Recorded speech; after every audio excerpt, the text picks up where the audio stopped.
संसार में बहुत किस्म के नशे हैं, लेकिन जो मालिक के प्यार मोहब्बत का प्याला पी लेते हैं वही इस मृत्यु लोक में, इस घोर कलयुग में मालिक के दर्श दीदार के लायक बन पाते हैं। वही बेगम रहते हैं, चिंता से आजाद रहते हैं, काम वासना, क्रोध, लोभ, मोह, अहंकार उनके पास नहीं फटकता। मन माया के वो गुलाम नहीं बनते। पर ऐसा होना हर किसी के लिए बड़ा मुश्किल है, असंभव नहीं। आप राम का नाम जपें, उसकी बनाई औलाद से निस्वार्थ बेगर्ज मोहब्बत करें तो यकीनन उसकी कृपा दृष्टि के काबिल आप बनते चले जाएंगे। मालिक का प्यार, उसकी मोहब्बत आप सबके अंदर समाई हुई है। कोई भी ऐसी जगह नहीं यहां वो हरि रस अमृत हाबो हयात ना हो। हर जगह वो हरि रस है, अमृत है, कोई उससे खाली नहीं है। पर अगर कोई बंद अलमारी हो, चाहे उसमें करोड़ों रुपए हैं, लेकिन आदमी दिहाड़ी मजदूरी करके गुजारा करता है, उसे खोलता ही नहीं, तो फायदा कैसे होगा? आपके सामने कितना भी कुछ पड़ा हो, शक्तिशाली खाने पीने का सामान हो, लेकिन आप अगर उसे खाते नहीं तो कैसे ताकत आएगी? तो वो अमृत आबो हया आप सबके अंदर पड़ा है, लेकिन एक अलमारी की तरह बंद कर रखा है। आपने काम वासना, क्रोध, लोभ, मोह, अहंकार, मन माया का ताला लगा रखा है। कहते हैं 2-3 झड़ जिसकी होती हैं, 2-3 बार चाबी घुमाने से जो ताला खुलता है काफी मजबूत होता है, पर इसकी तो 7 है और ऊपर से काल रूपी ताला है। तो बुरी तरह से आत्मा फंसी हुई है, पर इसमें एक ही चाबी है। अगर वो लगा लो तो बड़ा जल्दी खुल जाता है, और वो चाबी है ओम हरि अल्लाह वाहिगुरु राम नाम की। वह चाबी घुमाइए। आप हाथ से चाबी घुमाते हैं, पर इस ताले की जीभा से या ख्यालों से घुमानी होगी। जैसे चाबी घुमाएंगे उस अल्लाह मालिक राम के नाम की, आपका यह भयानक ताला खुल जाएगा और मालिक के प्यार मोहब्बत के आप काबिल बनते जाएंगे। नशे तो घने और भी बने, लोग दिन रात जीने खाए हैं बड़े। सुबह का पिया शाम उतरा, नाम का नशा दिन रात चढ़े। ऐसा नाम का नशा जिसे चढ़े गया हो मस्त गया। नशे दुनिया में बहुत हैं। हम जब पहले सच्चे मुर्शिद कामिल के रहमो करम से खेला करते, थोड़ी बहुत चोट लग जाती गेम्स में, तो आमतौर पे आयोडेक्स मशहूर होती थी। उस समय में ये स्प्रे वगैरह को लोग कम जानते थे, तो आयोडेक्स को खूब जोर जोर से मालिश कर देते, पसीने छूट जाते। दर्द हालांकि होता, लेकिन थोड़ी देर में ठीक हो जाता। उसी आयोडेक्स को, जिसको कमरे में नहीं लगाया करते क्योंकि बदबू हो जाती थी, आज लोग ब्रेड में डाल के खाते हैं नशे के लिए। बड़ी हैरानी होती है। तो मेडिकल नशे आ गए हैं, बड़े भयानक, बड़े गंदे, भांत भांत के। सच्चे रहबर ने जो लिखा है, तो वास्तव में तरह तरह के नशे हैं। कोई कैप्सूल्स लेते हैं चुपके चुपके, कई दवाई है, खांसी की दवाई क्रैक्स है, पता नहीं कैसा नाम, 1-2 नाम और हैं, मर्त संजीवनी कुछ ऐसा नाम था। हमने देखा एक बार सज्जन पी रहे थे, बिल्कुल बदबू शराब की तरह आ रही थी। हमने कहा ये क्यों कर रहे हो? कहने लगा वैसे तो मैं मालिक का नाम लेने वाला हूं, शराब तो नहीं पीता, पर इसका एक पैकेट चढ़ा लेता हूं। किस लिए? कहता बस थोड़ा तरारे से आ जाते हैं। तो ये बड़ी हैरानीजनक बातें हैं। ये नशे करना बड़े गंदे हैं। शाम को पियो सुबह उतर जाता है, और सुबह पियो शाम को उतर जाता है। वो नशा जो राम नाम का है, वो नशा जो उसके रहमो करम का है, कभी उतरा नहीं करता। अगर सच्चे दिल से, सच्ची तड़फ से मालिक के प्यार और मोहब्बत का नशा करो तो वो कभी ना उतरे। दोनों जहां में वो नशा आपको चढ़ा रहे, और मालिक की दया में रहमत के काबिल आप हमेशा बने रहें। सूक्ष्म नशे भांत भांत के जिनको कोई ना जाने। तन का नशा, तो ऐसे भी नशे हैं जो दिखने में नहीं आते। ये टेबलेट्स हैं, कैप्सूल हैं, इंजेक्शन हैं, और मेडिकल्स के जितने भी नशे हैं, या जो नशे ड्रग्स बाकी जितने भी हैं, तो वो दिख जाते हैं कि आप नशा कर रहे हैं। लेकिन कुछ ऐसे नशे हैं जो दिखते नहीं। तो सच्चे रहबर कहते हैं सूक्ष्म नशे जो दिखते नहीं, भांत भांत के जिनको कोई ना जाने। तन का नशा, तन का नशा रहता है मैं बड़ा मजबूत, मेरे अंदर इतनी पावर, मैं ये कर दूं, मैं वो कर दूं, मैं फला कर दूं। शीशे के सामने से नहीं हटता, लगता है कि पता नहीं मैं क्या चीज हूं। भाई सारे ही हैं, क्या आप अलग नहीं है कुछ, लेकिन होता है तरह तरह के मुंह बनाता है, कभी ये कभी वो, लगता है मैं फलां जैसा हूं, फलां जैसा हूं। मालिक ने जैसा बना दिया बढ़िया है। तन का नशा और धन का नशा, कुछ लाख रुपए आ जाए तो पांव अकड़ अकड़ के रखता है, गर्दन सीधी रखता है, नीचे तो देखता ही नहीं, कहता आदमी तो मैं हूं, बाकी कीड़े मकोड़े तेरे से पहले कितने धनाड़ हो गुजरे भाई। इनका नशा मन का नशा, मन आदमी के अंदर सोच देता है सारे पागल हैं दुनिया, मैं ही अकल वाला हूं। परमात्मा ने जब अकल बांटी तो मुझे दे दी, बाकी सारे कोरे हैं खाली। नहीं भाई, भगवान ने सबको दिमाग दिया है, सबको समझ है। ये अलग बात है, कोई इसका ज्यादा इस्तेमाल करता है, कोई इसका कम इस्तेमाल करता है। पर आप फन्ने खाई में मत पड़ो। ये मन डुबोता है कि तू ही सबसे बढ़िया है, बाकी तो घटिया है। तेरे को ज्यादा समझ है, बाकी तो पागल घूमते हैं। तेरे को जितनी तरीके आते किसी को नहीं आते। तो ये मन का सूक्ष्म नशा, ऊंची जात का नशा, किसे बात का नशा, गुणराज का नशा। ऊंची जात, ऊंची जात आदमी कहता है मैं ऊंचे घराने से हूं, मेरी जात ऊंची है, हम ऊंचे धर्म से संबंध रखते हैं और नीचे वालों को देखते तक नहीं। बड़ी हैरानी की बात। किसे बात का नशा, गुणराज का नशा। किसी को किसी बात का नशा, कोई गुण आ जाए अलग से। किसी को राज पहुंच का नशा, मेरा फलां जगह तक पहुंच है, मैं ऐसा कर दूंगा। तो ये नशे जब छोड़ोगे, इतने नशे जब छोड़ो, तब सुने अनहद धुनकार। ना वो चतुर चालाकी से मिलता है। एक जगह भजन में विप्रवा जी ने फरमाया है, ए सौदा तेरी बख्शिश दा ले सकदा जोर तिंगाने नहीं। हे मेरे सतगुरु, हे मेरे रहबर, हे भाई गुरु राम, ये सौदा तेरी बख्शिश का है, कोई इसे जोर जबरदस्ती से, अकल चतुराई से, फन्ने खाई से नहीं ले सकता।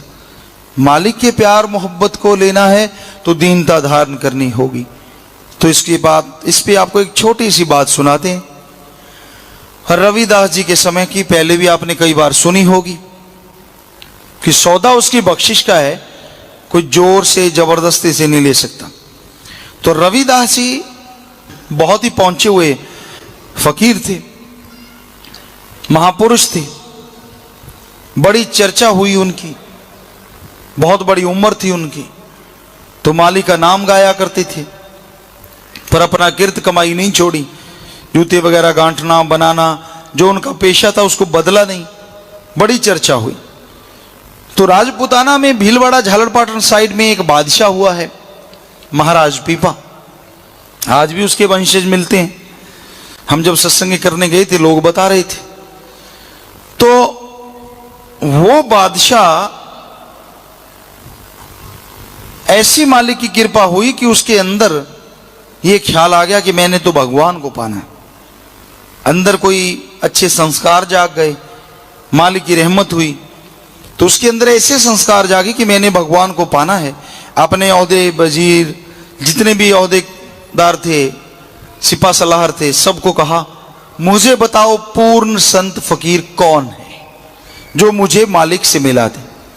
सभी ने चेक किया, पता करवाया।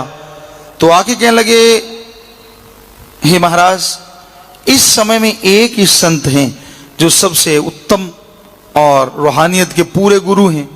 कौन से? रविदास जी। कहते अच्छा।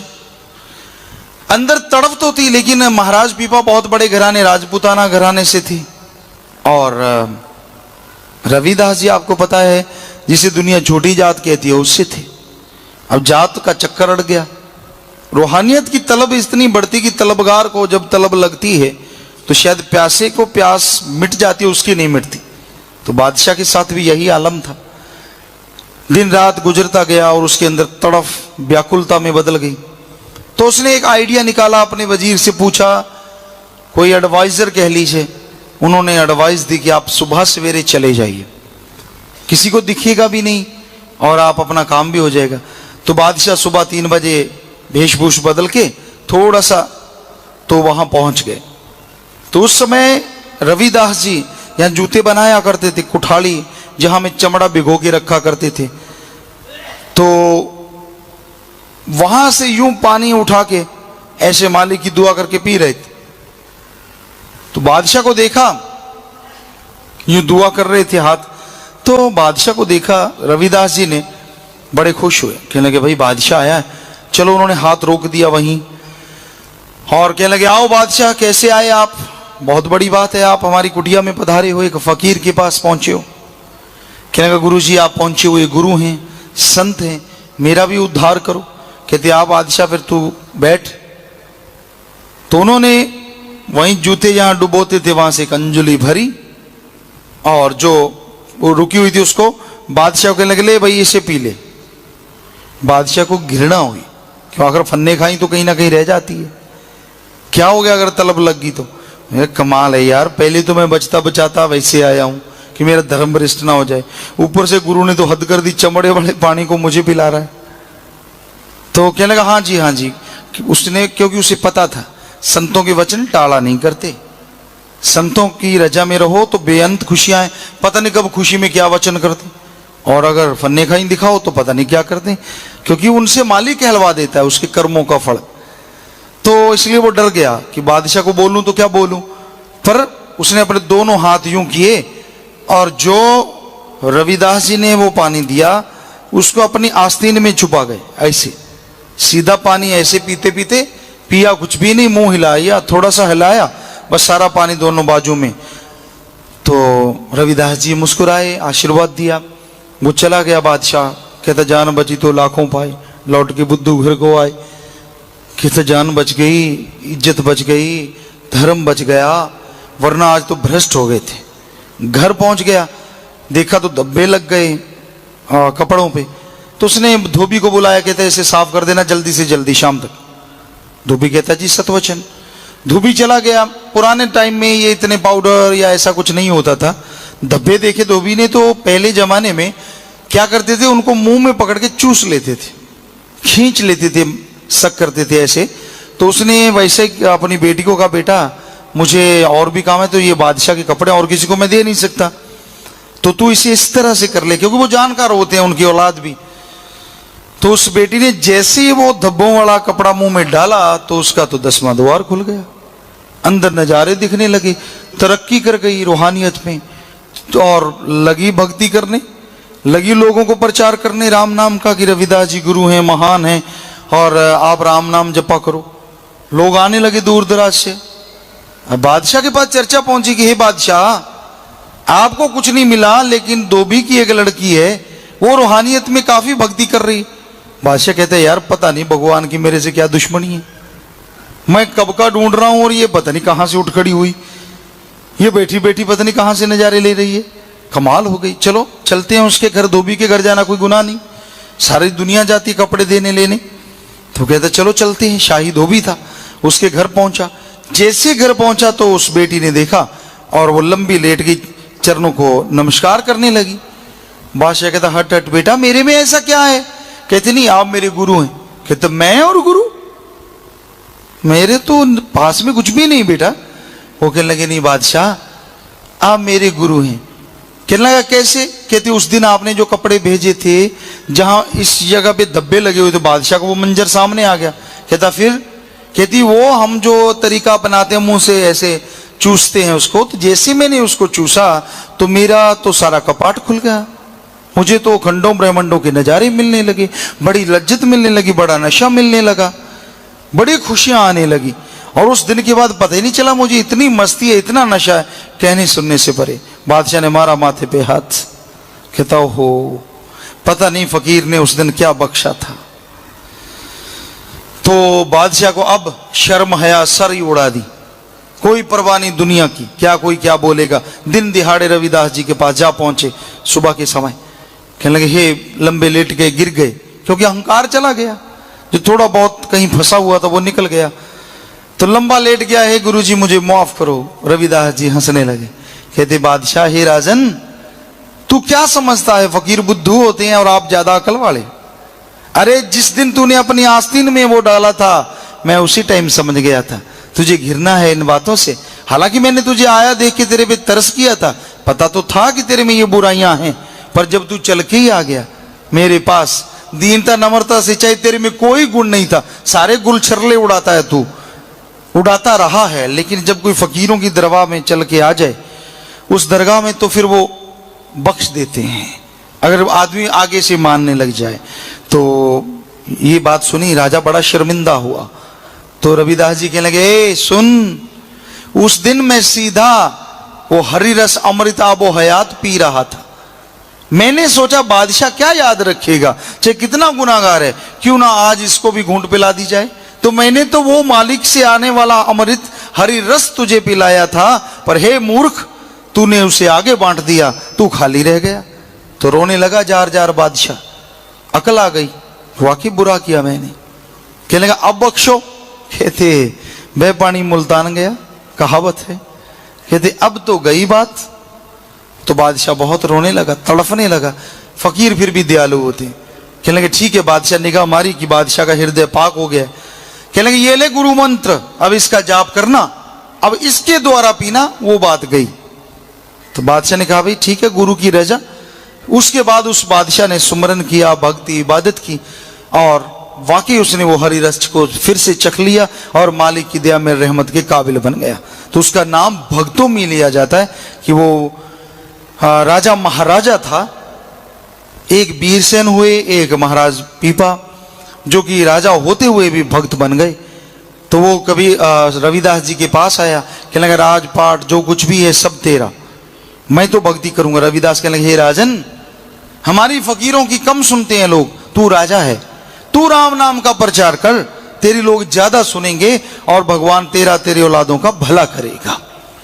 तो उसके बाद वो राजा भी रहा और राम नाम की चर्चा भी करता रहा।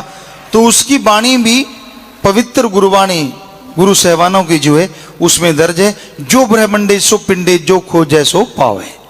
ये वाणी पवित्र ग्रंथ में दर्ज है, गुरु सहवानों की पवित्र गुरुवाणी में ये लिखा हुआ है। तो भाई उनकी और भी वाणी है।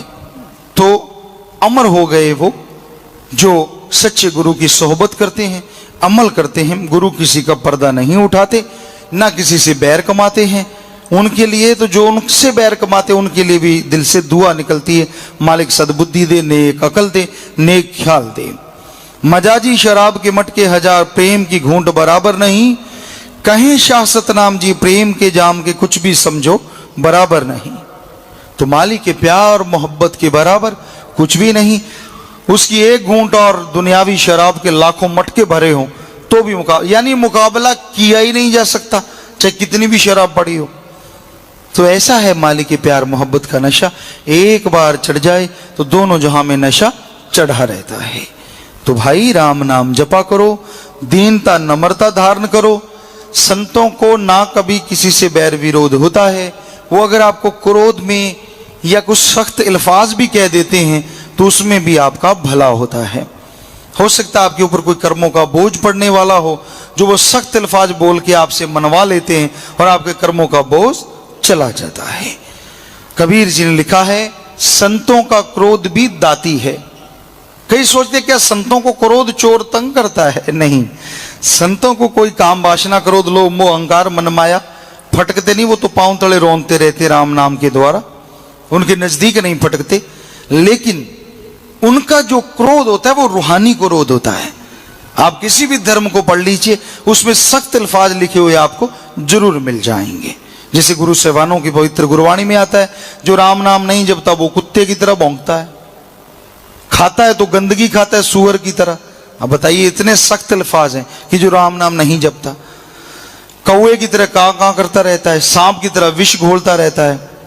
तो भाई संत सख्त अल्फाज कहते हैं तो कबीर साहब जी कहते हैं संतों का क्रोध भी दाती होता है, दात दे देता है, दया में रहमत कर देता है, पता नहीं कितने पाप कर्मों का नाश कर देता है। और दुनियादारी लोगों का प्यार भी घाती होता है। वो आपसे प्यार करें और बेइंतहा करें, हो सकता है आपके जवान बेटी या कोई बहन हो सकता है आपके पास दौलत ज्यादा हो सकता है कोई गुण आपके पास हो, ऊंची जात या कोई आपके पास गुण या कोई राज पहुंच कोई ना कोई हो, इसलिए लोग आपसे वाह वाह करते हो। कोई अपना उल्लू सीधा करने के लिए आपको बुद्धू बना रहे हो, बहुत बनाते हैं, बड़ी हैरानी होती है। आप यकीन मानिए हमारे सामने बैठ बैठ लोग बनाते हैं और बड़ी हैरानी। तो सतगुरु दिखाता है पानी का कि ये देखिए पानी का एक छोटा सा लोटा है, इसमें बांस के छोटे छोटे पौधे और इसमें पता लगता है कितनी जड़ें हैं, किस तरह आर पार, क्योंकि ये पारदर्शी है, पानी के बीच में से नजर आता है। तो ऐसे आदमी जब फकीरों के सामने बैठता है और गुरु के साथ उनका हाथ जोड़ के मालिक से जब वो अपनी निगाह से देखते हैं तो ऐसा मंजर होता है, बिल्कुल ऐसे दिख रहा होता है कि वाह बोल क्या रहा है और अंदर कितना बड़ा मसला है, सोचिए। और फकीरों को मालिक कितना ताकत देता है कि वो फिर भी वो कुछ नहीं कहते, अच्छा बेटा, वाह बेटा, शाबा बेटा, बल्ले बेटा, बेटा फूल के कुप्पा होता मैं फकीरों को चूना लगाया है।